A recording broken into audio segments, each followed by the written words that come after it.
Have you ever been in a situation where you've had a difficult issue to raise with your partner and not known how to do it for fear of winding them up? Well, I really hope you've got an answer to that, because I am the person who raises tricky issues and I wind my partner up all the time. We're G&T, Guy and Tania, part of Hope Church, and this is the second in the video series, How to Build Bridges, Not Barriers. And so we've been married for 36 years and we've been involved in supporting marriages for over 30. And so we'd love to share some hints and practical strategies for how you can raise tricky issues without winding up your partner. And once again, one of our stories, we find those are really helpful. So this one, I found myself coming home from work after a particularly busy day. Just about got in through the door. And I'd gone back to university. I had a lot of work to do. I was trying to write a dissertation. We had 4 children ranging from 12 down to 5. And it was all a bit hectic. The computer wasn't working and I needed someone to blame.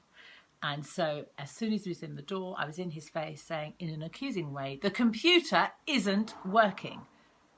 It didn't go down very well. I'd hardly even put my briefcase down, and I had this barrage of all the things that were wrong, and I hadn't got a chance to catch my breath, and so the whole thing quickly escalated.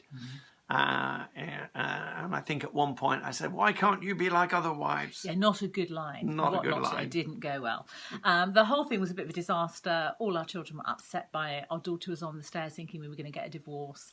And I finally did the adult thing, screamed, shouted, slammed the door, and then went and sat in the lounge by myself, feeling a little bit foolish. And then our 2 sons came in and they sat down on the settee and they looked at me and they gave me a really helpful bit of advice, which we're going to pass on to you. And their advice was, Mum, you need to wait until Dad has come in through the door, had a chance to settle himself, and then you need to say, "Darling, I'm having a problem with the computer."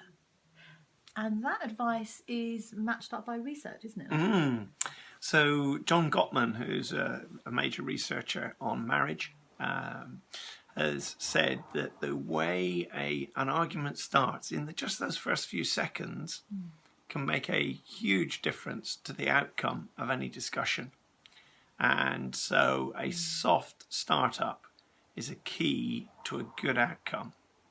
So if we want to build bridges and not create more barriers in our relationship, we really endorse the soft startup. And that's our hot tip for today.